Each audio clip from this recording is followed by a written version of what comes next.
I would like to take you on a whirlwind tour of the mysterious and fascinating world of the Maya in Guatemala, Central America, and give you a few glimpses of the work of the Foundation. We have been working in this beautiful little Ohio-sized country of 9 million people since 1970, when the Foundation was authorized by the IRS and the state of Utah as a non-profit charitable organization, and soon afterward given legal status by the Guatemalan government. It is really a land of mystery, once dominated by the progressive Mayas, known by some as the Greeks of the New World. And most visitors' first glimpses are of the hustle and bustle of modern Guatemala City, a city of 2 million that offers most of what the civilized world has to offer. However, it doesn't take long for you to have your first encounter here with the Indian culture, which is depicted beautifully here in the National Palace through murals that show the richness of their culture and heritage, but a culture plundered by Spanish conquerors in the 16th century seeking gold, slaves, and converts. A conquest that some experts say has the Indians today in worse condition than at the time of the Spanish and Christian invasion. Here in the city, we see the first hints of their suffering, which in some respects are even worse in the city than in the countryside, from where many have migrated seeking a better life, only to end up in the slums that fill the ravines and canyons that surround the city. But most of Guatemala's 5 million pure-blood Indians live isolated in the rugged mountains of this land. It is here in rural Guatemala where the Foundation has dedicated most of its efforts since 1970. The philosophical basis of our work is called the good life, beginning with the belief that the Indians once had a good life and they still have the potential of achieving it again. Secondly, we believe, as stated in the modern version of their sacred book, the Popol Vuh, that anciently a darkness came upon them, the conquest being the tail end of it, but the effects continuing to the present, such as acute poverty, isolation, ignorance, malnutrition, and disease that has Guatemala in third place worldwide in infant mortality. Thirdly, in spite of a pretty grim picture, we believe in ancient Indian prophecies that explain the Indians are a slumbering giant who will one day awaken and blossom as a rose in the mountains.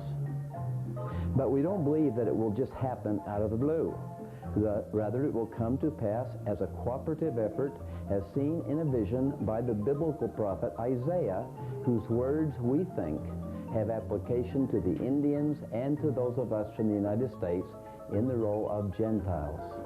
The Lord said through Isaiah, I will lift up my hand to the Gentiles, and they shall bring thy sons in their arms, and thy daughters shall be carried upon their shoulders, and kings shall be thy nursing fathers, and their queens thy nursing mothers.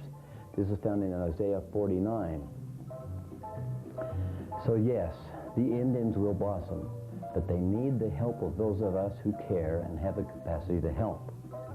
We do so by seeking interested groups, schools, and communities in the most isolated areas where it seems that others are not willing to go, be it because of bad roads or danger from the guerrilla war that has plagued the country for 30 years. With such groups, we teach and help the Indians to apply what we call the principles of the good life. 10 principles of progress our experience tells us will effectively help the Indians to awaken and solve their problems.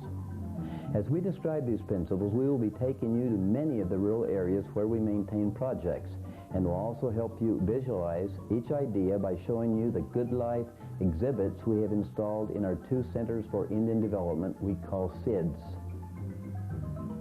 The darkness that came upon them was primarily a spiritual matter, and so we believe that the awakening has to involve genuine faith. Therefore, the first 3 good life principles are religiously oriented. The first is to believe in and follow the Creator and God of this world. Name Him what you will, be it Jehovah, Jesus Christ, Quetzalcoatl, Kukulkan, or Nahualhuinac. Second, that we should all take seriously His words and do His will. And third, that the Indians should become united with a group of their choice where they will find strength, encouragement, and the faith necessary to achieve the good life. To teach these principles, we produce at our SID number 1 in Valparaiso, Guatemala, Christian education videos used to give a weekly class in our schools and in as many village areas as our personnel and equipment permit. Of course, there are many more village areas requesting our help, but to be able to form a partnership with them, we need more generators, TV equipment, and another vehicle. Said Christian education is not designed to promote any specific church, but rather to strengthen the Indian spiritual life, which we have found necessary to motivate serious applications of the other principles of the good life and all of the principles of progress. We strengthen these Christian education videos with superb commercial movies we converted to Spanish and dialect language teaching tools such as The Mission, Come Follow Me Boys, Inn of the Sixth Happiness, Ben-Hur, and others. These video movies reinforce our first three principles plus all the others that have to do more with daily living. The fourth being to do everything with cleanliness and purity. Typically, Indians don't understand very well the concept of and reason for cleanliness. This appears obvious on viewing their homes that are quite unsanitary and actually incubators for disease. We teach all aspects of cleanliness from mind, body, teeth, home, home site, garden, etc., and the all-important outhouse that many Indians don't have. However, we have found that Indians usually don't take seriously enough being clean until we prove to them the existence of the invisible world of microbes. So we literally cultivate them in petri dishes, from fingers, fingernails, mouth, from cough sufferers, different water sources, unwashed fruit, from flies, etc. 2 to 3 days later, we meet again to show them that there really were a bunch of little invisible guys there that are responsible for rot, bad odors, sickness, and death. We then show them with a microscope what they can't see with the naked eye and teach them all the aspects of cleanliness they need to understand and apply in their lives. The fifth good life principle is proper nutrition, emphasizing the importance of a balanced diet and how they can achieve it under their circumstances and conditions. We help them to understand key aspects of it by running nutritional experiments using broiler chickens to demonstrate the vast difference between different kinds of corn contrasted with a properly balanced food. Thus, they learn by seeing the importance of eating vitamin-rich foods such as yellow corn instead of white corn. We help them produce and eat more nutritious varieties of corn that have higher yields through the Corn Improvement Program we have been working with for years, in which we have achieved up to 500% increases in yields compared to the Indians' average, and all with natural fertilizers. We also encourage the planting of and consumption of vegetables by sponsoring cooperative vegetable gardens and classes showing practical solutions to their nutritional problems. The sixth good life principle emphasizes the importance of living in a healthy home and a stimulating environment.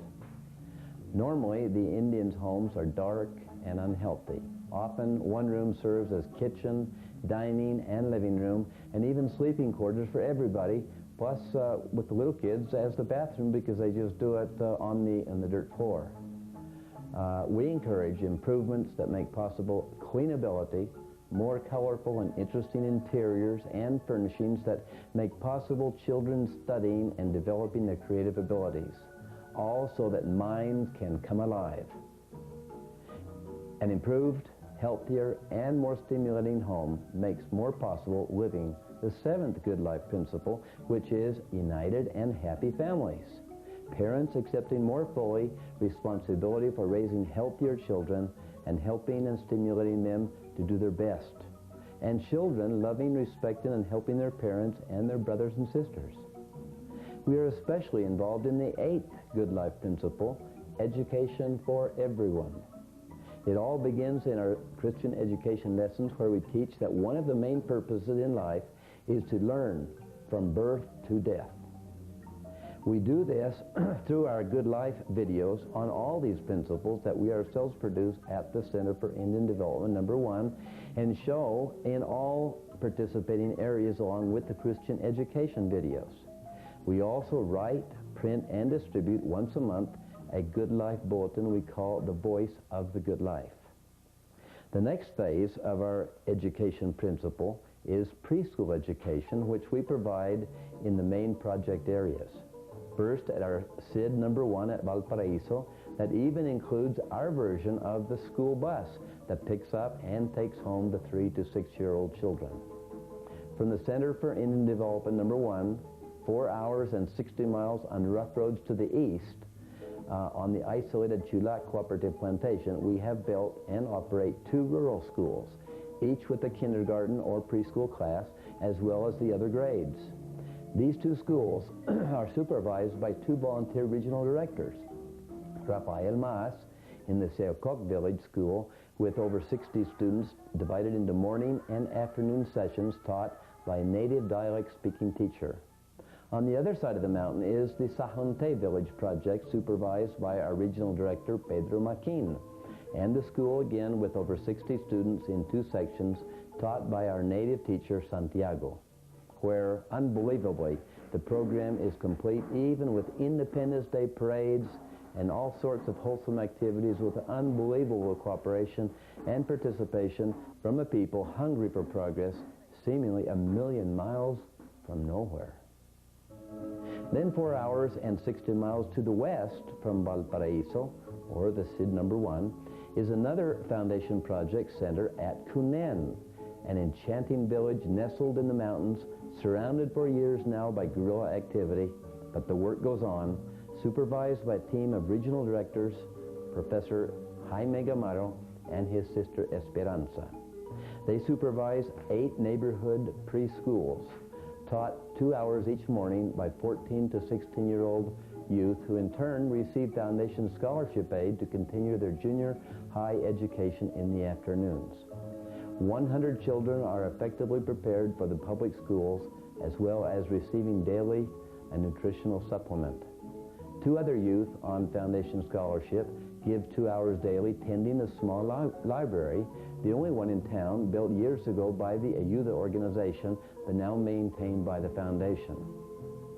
Said library will also serve, beginning in 1993, as the town video theater, where Good Life and Christian education videos will be shown each week, as well as complimentary feature-length films.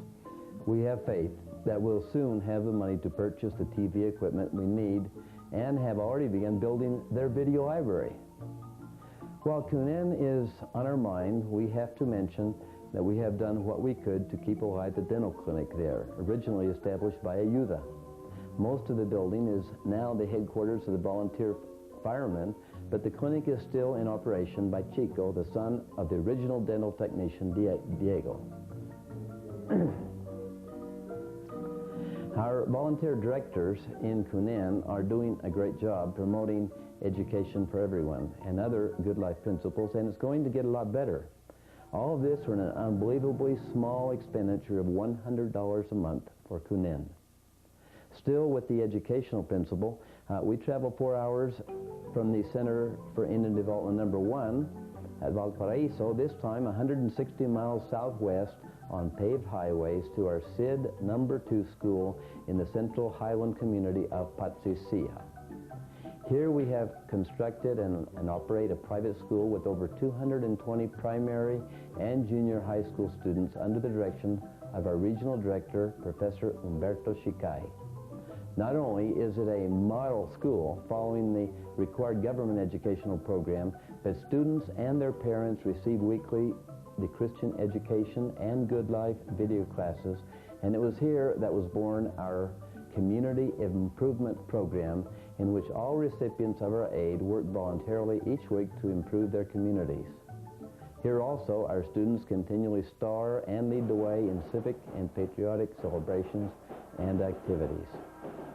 It is from this foundation school that all projects in the Central Highlands are supervised by Humberto, a truly dedicated and enlightened Indian. Projects have included such things as quite a number of potable water systems, additional classrooms for government schools, new roofs when they've been blown off by hurricanes,